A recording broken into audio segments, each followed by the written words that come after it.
الحمد للہ وحدہ والصلاة والسلام علی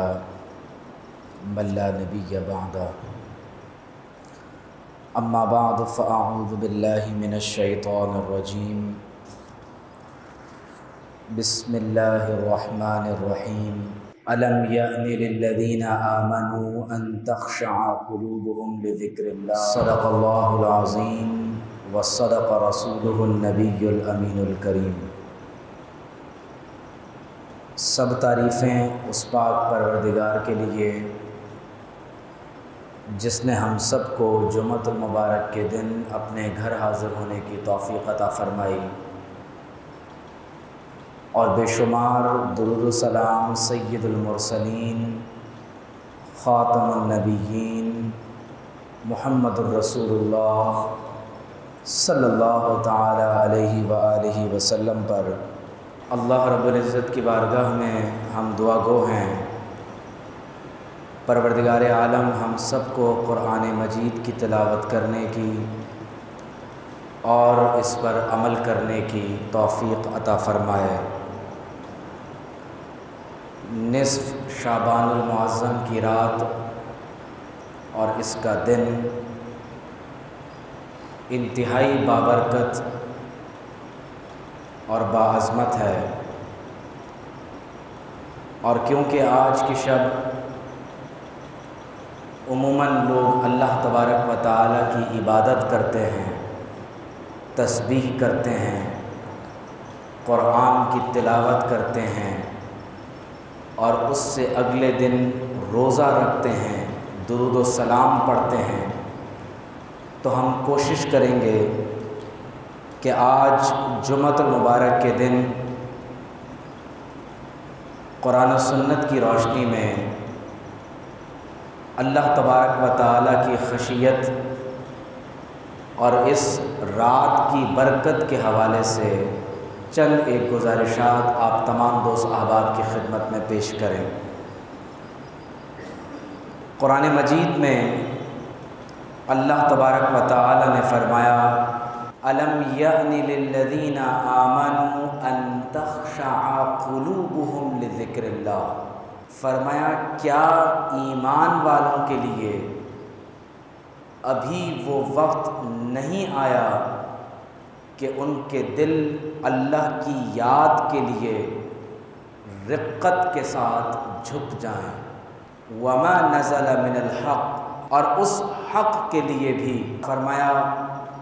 وَلَا يَكُونُ كَالَّذِينَ أُوتُوا الْكِتَابَ مِنْ قَبْلُ، اور ایمان والے ان کی طرح سے نہ ہو جائیں جنہیں ان سے پہلے کتاب عطا کی گئی۔ فَطَالَ عَلَيْهِمُ الْأَمَدُ، اور جب مدت دراز گزر گئی تو فَقَسَتْ قُلُوبُهُمْ، فرمایا ان کے دل غفلت کے باعث سخت ہو گئے۔ وَكَثِيرٌ مِّنْهُمْ فَاسِقُونَ، اور جب انسان کا دل سخت ہو جاتا ہے تو فرمایا ان میں سے اکثر لوگ فسق و فجور کا شکار ہو گئے۔ اللہ تبارک و تعالیٰ کے خوف اور خشیت سے دلوں کا نرم پڑ جانا، اللہ تبارک و تعالیٰ کے ذکر سے دلوں کا اطمینان پا جانا، اللہ تبارک و تعالیٰ کی عبادت کے لیے، اس کے ذکر کے لیے، اس کی تسبیح، تہلیل اور تحمید کے لیے بندوں کا تیار رہنا، یہ اہل ایمان کی ایک ایسی صفت ہے جس کا ذکر اللہ تبارک و تعالیٰ نے بار بار قرآن مجید میں فرمایا ہے۔ ایک حدیث شریف میں ہے کہ ایک اللہ کے رسول صلی اللہ علیہ وسلم کے جلیل القدر صحابی حضرت ابو درداء رضی اللہ تعالی عنہ نے فرمایا استعیذ من خشوع النفاق، فرمایا میں ایسے خشوع اور خضوع سے اللہ کی پناہ مانگتا ہوں جس میں نفاق ہو۔ اللہ تعالی ہمیں محفوظ فرمائے۔ خشوع تو دراصل دل کی کیفیت کا نام ہے۔ اگر انسان کا بدن اللہ کی بارگاہ میں جھک جائے تو یہ نماز کا ایک ادب ہے، نماز کی ایک حیت ہے کہ انسان رکوع اور سجدہ میں اپنے سر کو اللہ تبارک و تعالیٰ کی بارگاہ میں جھکا دیتا ہے۔ لیکن جب ہم قلب کی رقت کی کیفیت کی بات کرتے ہیں جس کے سبب انسان کی آنکھوں سے کبھی آنسو جاری ہو جاتے ہیں، انسان کے دل میں ندامت پیدا ہوتی ہے، انسان گریہ و زاری کرتے ہوئے اللہ تبارک و تعالیٰ سے دعائیں کرتا ہے، تو اگر ایسی کیفیت میں بھی نفاق شامل ہو جائے، ریاکاری شامل ہو جائے کہ انسان بظاہر خشوع و خضوع کا اظہار کرے، بظاہر اس کی آنکھوں سے آنسو بہہ رہے ہوں، بظاہر وہ بہت گڑ گڑا کر دعا کر رہا ہو، لیکن اس کے دل میں وہ کیفیت نہ ہو، اور بظاہر یہ تمام کا تمام کام اللہ تعالیٰ کے بجائے بندوں کو دکھانے کے لیے ہو، تو اسے خشوع نفاق کہا گیا۔ تو آپ سے پوچھا گیا کہ وما خشوع النفاق، یہ نفاق والا خشوع و خضوع کیا ہے؟ تو فرمایا ان تر الجسد خاشعا والقلب لیس بخاشع، فرمایا تم یہ دیکھو کہ کسی کا جسم تو جھکتا ہے، کسی کا جسم تو عبادت گزار معلوم ہوتا ہے، کسی پر ظاہری طور پر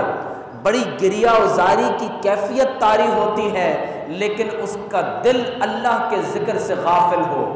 اس کا دل اللہ کے خوف خشوع و خضوع سے خالی ہو، تو فرمایا اگر ایسی کیفیت بظاہر بدن پر طاری ہو،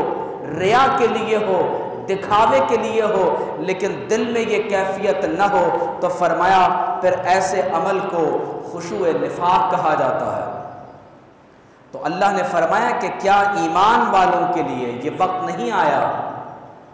کہ ان کے دل اللہ کے ذکر میں، ان کے قلوب اللہ کے ذکر کے لیے رقت کے ساتھ جھکنے والے بن جائیں؟ کس کے سامنے؟ صرف اللہ وحدہ لا شریک کی بارگاہ میں۔ تو دل میں رقت اللہ کے ذکر سے پیدا ہوتی ہے، دل میں رقت استغفار سے پیدا ہوتی ہے، دل میں رقت اللہ تبارک و تعالیٰ کے کلام کی تلاوت سے پیدا ہوتی ہے۔ اگر ہم اللہ تعالیٰ کا ذکر کریں گے،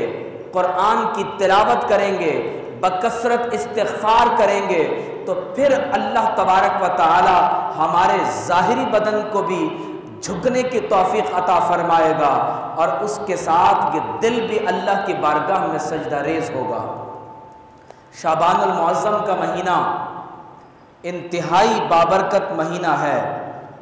اور حضور علیہ الصلوۃ والسلام سے جب اس مہینے کے بارے میں پوچھا گیا تو آپ صلی اللہ علیہ وسلم نے فرمایا کہ شعبان الشہری، فرمایا یہ شعبان میرا مہینہ ہے۔ اور توجہ کے ساتھ یہ بات سنیے گا کہ ہمارے ہاں بعض ایسے لوگ بھی پیدا ہو گئے جو لوگوں کو اللہ تعالیٰ کی عبادت سے، اور بالخصوص آج رات کی عبادت سے، نصف شعبان المعظم کی رات سے عبادت سے منع کرتے ہیں، انہیں روزہ رکھنے سے روکتے ہیں، اللہ کی بارگاہ میں دعا کرنے سے منع کرتے ہیں۔ تو آپ ذرا توجہ کیجئے کہ اگر کوئی شخص اللہ تعالیٰ کی عبادت سے روکتا ہے تو اسے اس وعید سے ڈرنا چاہیے کہ افرأیت الذی ینہا عبدا اذا صلی، اللہ تعالیٰ نے فرمایا کیا تم نے ایسے بندے کو دیکھا، ایسے شخص کو دیکھا جو اللہ تعالیٰ کی عبادت کرنے سے، نماز پڑھنے سے بندوں کو روکتا ہے، منع کرتا ہے؟ تو اگر کوئی نصف شعبان المعظم کی رات کو اللہ کی عبادت کرتا ہے، شعبان کے مہینے میں روزے رکھتا ہے، ذکر کرتا ہے، تو یاد رکھ لیں کبھی کسی کو اللہ کی عبادت سے منع مت کریں، یہ کبیرہ گناہ ہے۔ ہمارے ہاں لوگ 5 وقتہ نماز نہیں ادا کر رہے۔ اگر کوئی اس رات اللہ تعالیٰ کے گھر آ گیا ہے اور نماز پڑھتا ہے، اللہ کی عبادت کرتا ہے، تو کوئی ذی شعور صاحب ایمان کسی کو اللہ کی عبادت سے بھی منع کر سکتا ہے؟ تو حضور علیہ السلام نے فرمایا اللہم بارک لنا فی رجب و شعبان و بلغنا رمضان، اے میرے رب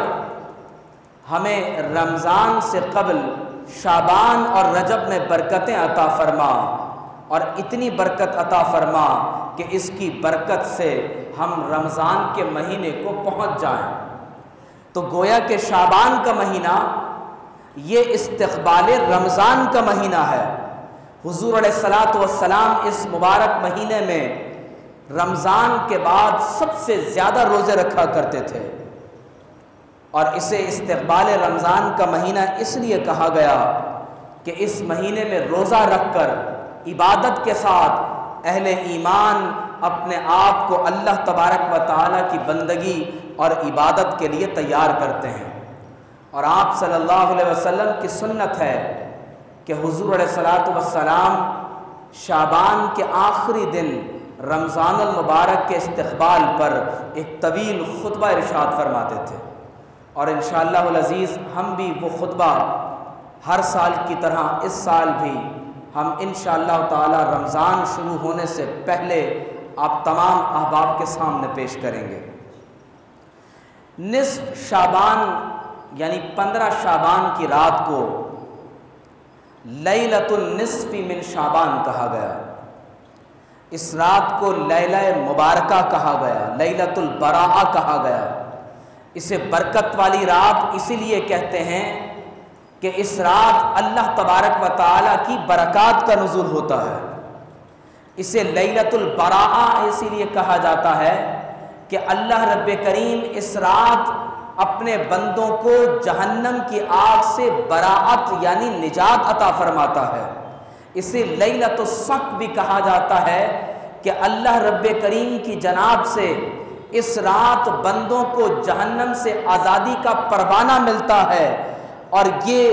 وہ رات ہے کہ احادیث میں ہے کہ امرہ اللہ عز وجل باستقبال الکعبۃ الثلاثاء للنصف من شعبان، کہ حضور علیہ الصلاۃ والسلام کو جب کعبے کی طرف رخ کر کے نماز کا حکم ملا تو وہ بھی نصف شعبان کا وقت اور منگل کا دن تھا۔ تو اس لیے اس دن کو بہت ہی برکت اور عبادت کا دن کہا گیا۔ حضرت ام المومنین عائشہ صدیقہ رضی اللہ تعالی عنہا روایت فرماتی ہیں کہ کانا رسول اللہ صلی اللہ علیہ وسلم یصوم حتی تقول لا یفطر ویفطر حتی تقول لا یصوم۔ فرماتی ہیں کہ حضور علیہ الصلاۃ والسلام شعبان کے مہینے میں، اور اس حدیث کو امام بخاری نے روایت فرماتی ہیں کہ رمضان کے مہینے میں آپ صلی اللہ علیہ وسلم جتنے روزے رکھا کرتے تھے اس سے زیادہ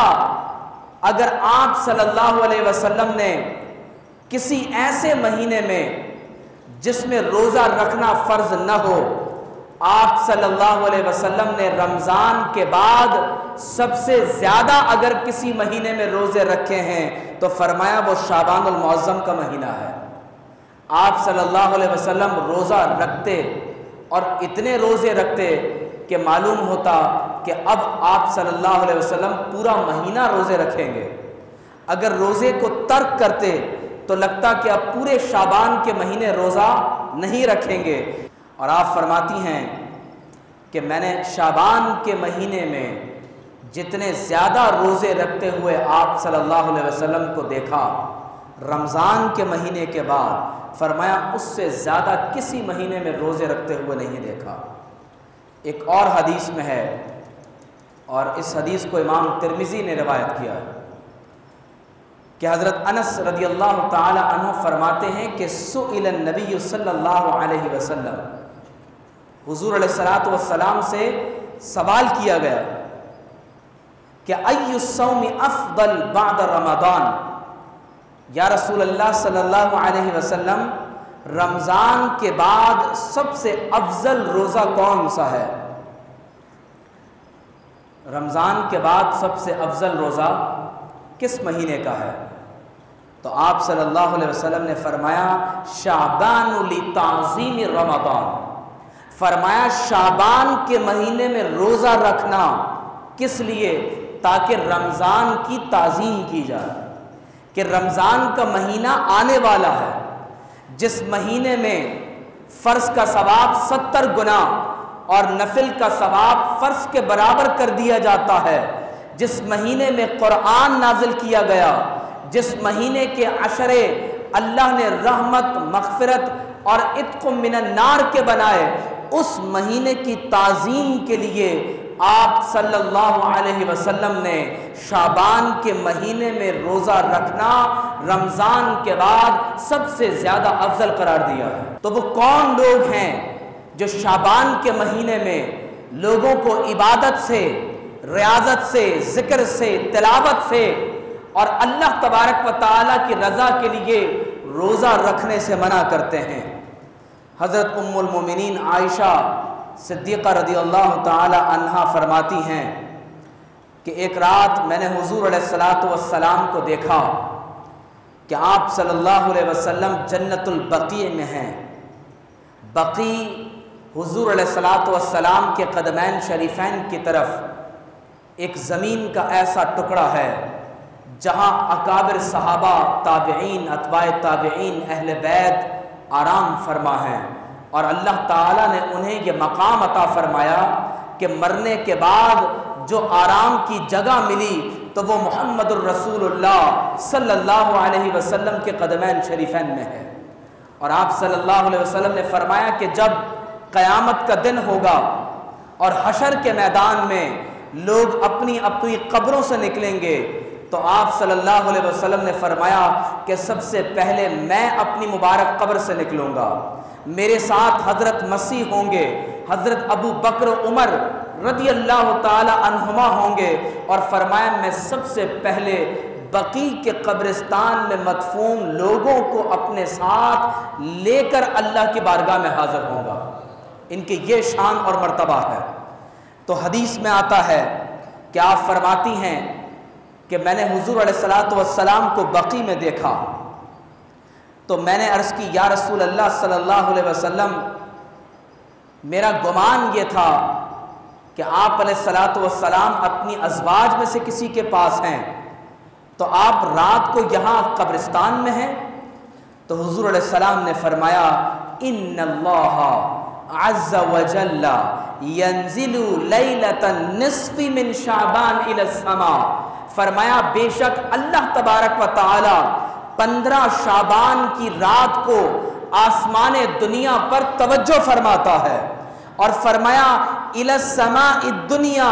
فیغفر لاکثر من عدد شعر غنم کلب، اور اللہ تعالی بنو کلب کی بکریوں کے بالوں سے زیادہ اپنے بندوں کی آج کی رات مغفرت کا اعلان فرماتا ہے۔ اب آپ مجھے یہ بتائیں کہ یہ حدیث امام ترمذی نے، امام ابن ماجہ نے، امام احمد بن حنبل نے، حضرت امام ابن ابی شیبہ نے، امام بیہقی نے اپنی کتابوں میں شعب الایمان، مصنف، مسند، سنن کے اندر اور جامع میں اس حدیث کو روایت کیا ہے۔ اس سے یہ بات معلوم ہوئی کہ نصف شعبان کی رات قبرستان جانا یہ محمد الرسول اللہ صلی اللہ علیہ وسلم کی سنت ہے کہ قبرستان جایا جائے۔ لیکن مقصود کیا ہے؟ قبرستان جانے کا مقصد کیا وہاں نعوذ باللہ میلے لگانا ہے؟ کیا وہاں میلوں میں جا کر غفلت کی زندگی میں مصروف ہونا ہے؟ ہرگز نہیں، بلکہ قبرستان جانے کا مقصد یہ ہے کہ آج کی رات بندہ قبروں کی زیارت کرتے ہوئے اللہ تبارک و تعالیٰ کو یاد کرے اور اپنی موت کو یاد کرتے ہوئے مرنے سے پہلے مرنے کی تیاری کرنے والا بن جائے۔ اب آپ ذرا اندازہ کیجئے کہ حضور علیہ السلام نے فرمایا کہ نصف شعبان المعظم یعنی آج کی رات اللہ تبارک و تعالی بنو کلب کی بکریوں کے بالوں کے برابر یعنی بے حساب و کتاب اپنے بندوں کی مغفرت کا اعلان فرماتا ہے۔ حضرت اسامہ بن زید فرماتے ہیں کہ میں نے عرض کی یا رسول اللہ صلی اللہ علیہ وسلم لم اراک تصوم شہرا من الشہور ما تصوم من شعبان، یا رسول اللہ صلی اللہ علیہ وسلم میں نے جتنے زیادہ روزے آپ کو شعبان کے مہینے میں رکھتے ہوئے دیکھا، اتنے زیادہ روزے رمضان کے بعد کسی اور مہینے میں رکھتے ہوئے نہیں دیکھا۔ تو آپ صلی اللہ علیہ وسلم نے فرمایا کہ شہر یغفل الناس عنہ بین رجب و رمضان، فرمایا کہ ایک مہینہ ایسا ہے جس کی فضیلت سے، جس کی برکات سے بہت سے لوگ غفلت میں پڑے ہوئے ہیں، اور وہ مہینہ رجب اور رمضان کے درمیان میں آتا ہے۔ اب آپ بتائیں کہ رجب اور رمضان کے درمیان کون سا مہینہ ہے؟ بتائیے، شعبان کا مہینہ ہے۔ تو فرمایا اکثر لوگ اس مہینے کے بارے میں غفلت میں پڑے ہوئے ہیں۔ فرمایا وَهُوَ شَهْرٌ تُرْفَعُ فِيهِ الْأَعْمَالُ إِلَى رَبِّ الْعَالَمِينَ، اور اس مہینے میں بندوں کے اعمال رب العالمین کی بارگاہ میں پیش کیے جاتے ہیں۔ فرمایا فَأُحِبُّ أَن يُرْفَعَ عَمَلِي وَأَنَا صَائِمٌ، فرمایا میں یہ پسند کرتا ہوں کہ اس مہینے میں جب میرے اعمال اللہ کی بارگاہ میں پیش ہوں تو مجھے اللہ کی بارگاہ میں روزے دار لکھا جائے۔ حدیث شریف میں آتا ہے کہ حضور علیہ السلام نے فرمایا کہ اللہ کی جنت میں کوئی داخل نہیں ہو سکتا مگر اللہ کے فضل کے ساتھ۔ فرمایا اپنے اعمال کے ساتھ کوئی جنت میں نہیں جا سکتا۔ تو صحابہ نے عرض کی یا رسول اللہ صلی اللہ علیہ وسلم کیا آپ بھی؟ فرمایا ہاں میں بھی، لیکن فرق یہ ہے کہ اللہ مجھے اپنی رحمت سے ڈھانپ لے گا۔ تو اللہ کی رحمت ہے، اللہ کا فضل ہے، اس کی برکت ہے، اس کا کرم ہے کہ جب وہ کرم اپنے بندوں پر کرتا ہے، اپنے بندوں پر فضل فرماتا ہے، تو پھر کسی رات یا کبھی کسی دن کی برکت سے اپنے بندوں کی مغفرت کا اعلان فرما دیتا ہے۔ تو فرمایا کہ اس مہینے کے بارے میں اکثر لوگ غفلت میں پڑے ہوئے ہیں، اور ہمارا عالم بھی یہی ہے۔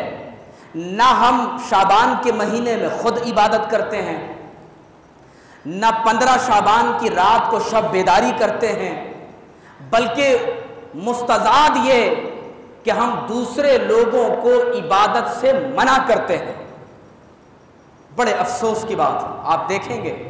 سوشل میڈیا پر مختلف لوگ میسیجز کرتے ہیں کہ آج کی رات عبادت کرنے کی کوئی شرعی حیثیت نہیں، شعبان کے مہینے کی کوئی برکت بیان نہیں ہوئی۔ یہ صحیح احادیث ہیں جو بخاری،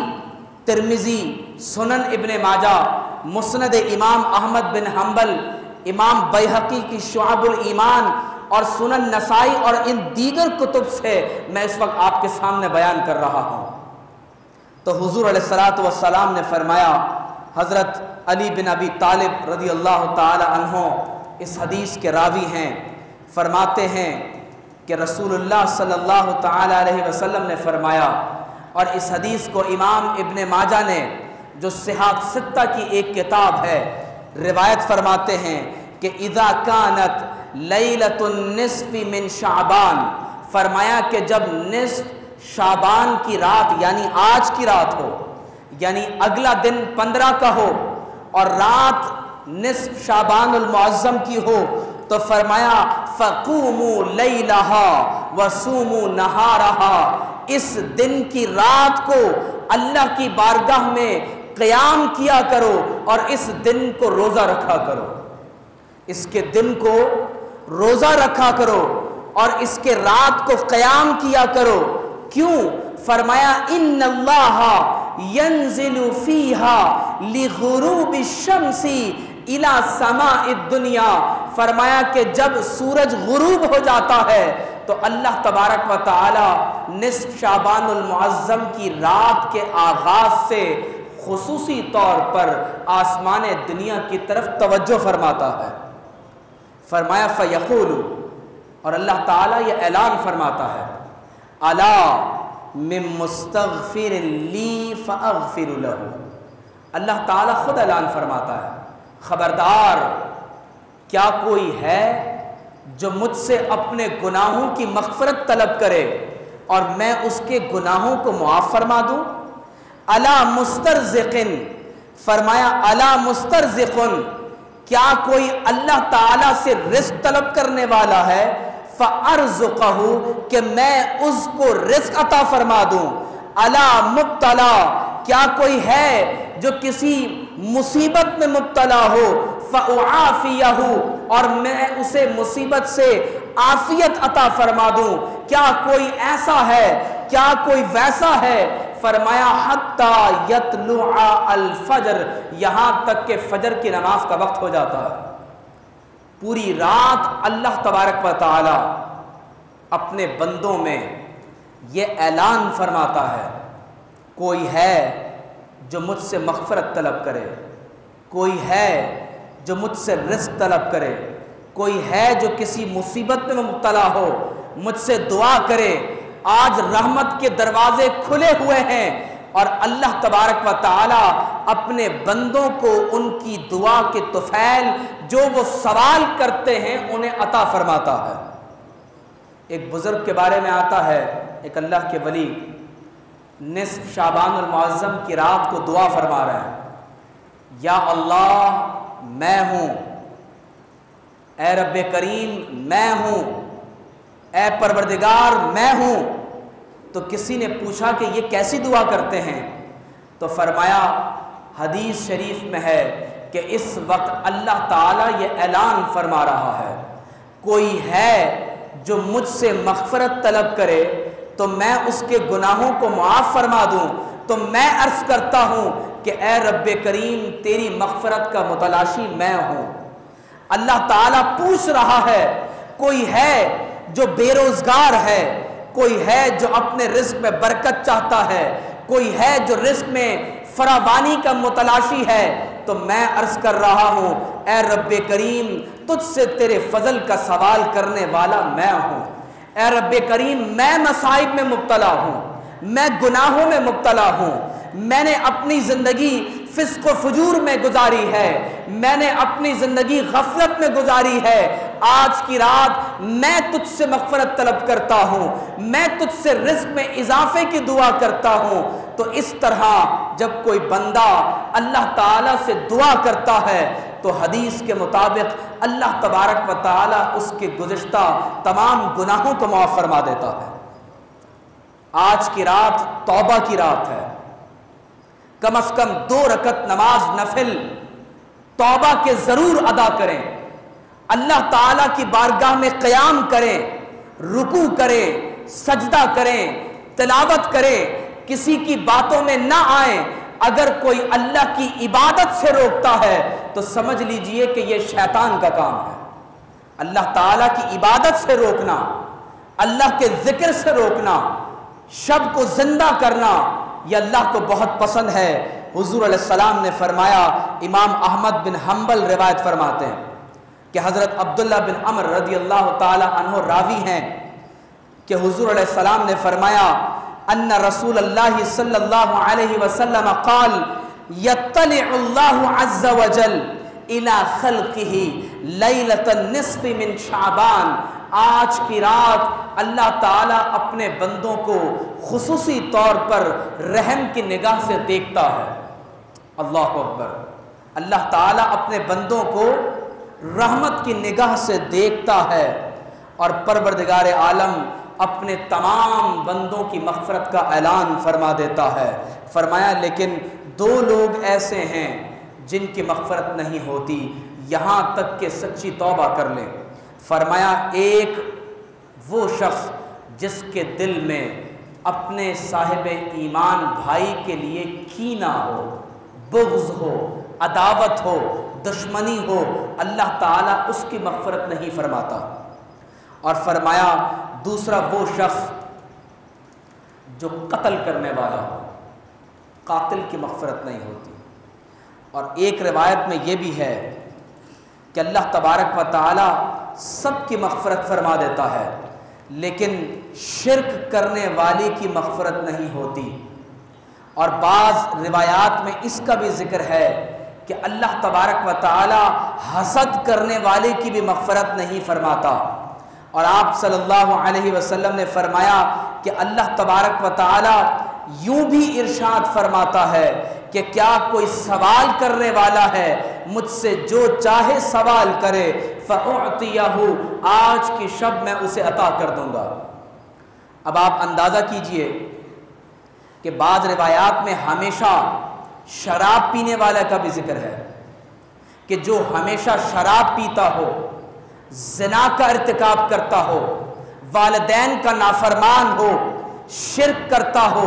صاحبان ایمان کے لیے دل میں کینہ، بغض اور عداوت رکھتا ہو، فرمایا آج کی رات اللہ تعالیٰ جب بندوں پر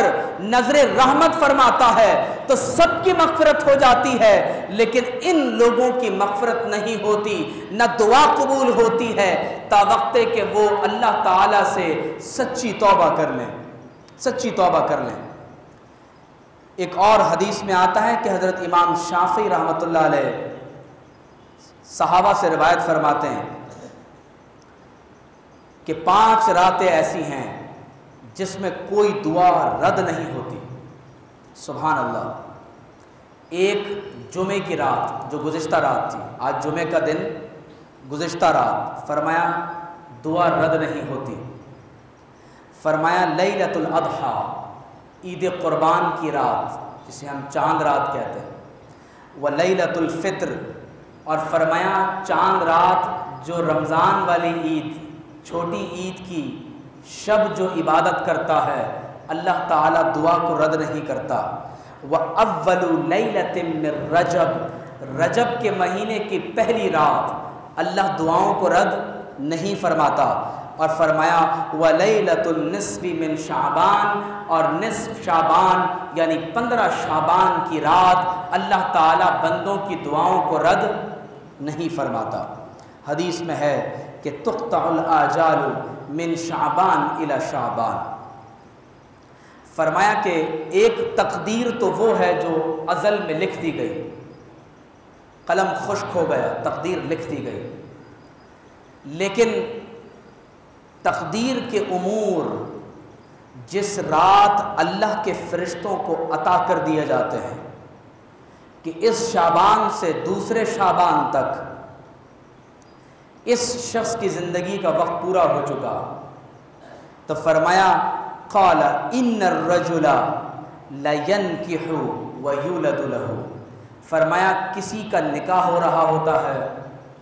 کسی کے ہاں بچے کی ولادت ہو رہی ہوتی ہے، وقد خرج اسمہ،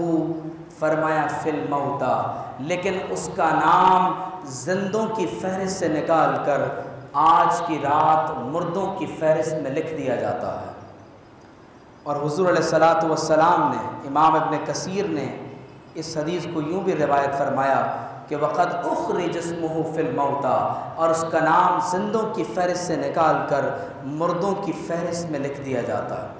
اس حدیث کو امام بیہقی نے شعب الایمان میں اور امام ابن کثیر نے اپنی تفسیر کے اندر بھی روایت فرمایا ہے۔ اب آپ اندازہ کیجئے کہ اللہ تبارک و تعالی نے اگر آج کی شب ہمیں یہ موقع عطا فرمایا ہے، تو میں کنکلوڈ کر رہا ہوں، یہ احادیث جو شعبان اور نصف شعبان المعظم کی فضیلت پر بیان ہوئی، یہ احادیث امام بخاری نے اپنی بخاری شریف میں، ترمذی، سنن نسائی، سنن ابن ماجہ، شعب الایمان، امام بیہقی کی فضائل الاوقات، اور اسی طرح متعدد کتب احادیث میں یہ احادیث ذکر ہیں اور درج ہیں۔ کسی ایسے شخص کی باتوں میں نہ آئیں جو آپ کو اللہ تبارک و تعالیٰ کی عبادت سے روکنے والا ہو۔ آج کی رات توبہ کی رات ہے، آج کی رات اللہ کی عبادت کی رات ہے، آج کی رات اللہ کی بارگاہ میں گریہ و زاری کی رات ہے، آج کی شب اس طرح کا موقع ہے کہ اللہ تبارک و تعالی خصوصی طور پر اپنے بندوں کی طرف متوجہ ہوگا، اس کی طرف سے رحمت کے دروازے کھول دیے جائیں گے، اور سورج غروب ہوتے ہی اللہ تعالیٰ کی طرف سے طلوع فجر تک اللہ کے فرشتے یہ آواز لگاتے رہیں گے کہ کوئی ہے جو اللہ کی مغفرت کا متلاشی ہو، کوئی ہے جو اللہ سے رزق کا طلبگار ہو، کوئی ہے جو اللہ سے عافیت چاہتا ہو، تو مغرب کی نماز کوشش کیجئے کہ باجماعت ادا کرنے کے بعد اب اللہ کی بارگاہ میں کم از کم 2 رکعت نماز نفل ادا کر کے اللہ تبارک و تعالی سے مغفرت کی دعا کریں، کم از کم 2 رکعت نماز نفل ادا کر کے اللہ سے عافیت کی دعا کریں، کم از کم 2 رکعت نماز نفل ادا کر کے اللہ سے رزق میں برکت کی دعا کریں۔ اور حدیث میں آتا ہے کہ اگر کسی کی زندگی کا وقت ختم ہو جائے لیکن اپنے والدین کے ساتھ نیکی کرے، کس کے ساتھ؟ بولے بابا سے بلند، اپنے والدین کے ساتھ نیکی کرے، اللہ تعالی والدین کے ساتھ حسن سلوک کی برکت سے ایسے شخص کی زندگی میں بھی برکت فرما دیتا ہے۔ تو اپنے والدین کے ساتھ احسان کا معاملہ کیجئے، اگر ان کی بے ادبی کی ہے، کیونکہ حدیث میں ہے کہ اللہ تعالیٰ جادوگر کی، کاہن کی اور عاقن لوالدی والدین کے نافرمان کی، شراب پینے والے کی، زنا کرنے والے کی مغفرت نہیں فرماتا الا یہ کہ وہ سچی توبہ کر لیں۔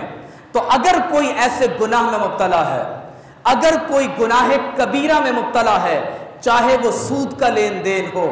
چاہے وہ اپنے دوست اور احباب کے لیے دل میں کینہ رکھنا ہو، والدین کی نافرمانی ہو، جادو کرنا یا کروانا ہو، قتل کرنا ہو، اگر کوئی ایسے کبیرہ گناہ میں مبتلا ہے تو اس کی دعا اس وقت تک قبول نہ ہوگی جب تک سچے دل سے اللہ تعالیٰ کی بارگاہ میں مکمل توبہ نہ کر لے۔ تو آج کی رات آنسو بہانے کی رات ہے، ہو سکے تو صلاۃ و تسبیح ادا کریں، اللہ تعالیٰ کے قرآن کی تلاوت کریں، تسبیح تحمید اور تحلیل کریں اور اگلے دن کا روزہ رکھیں۔ انشاءاللہ تعالی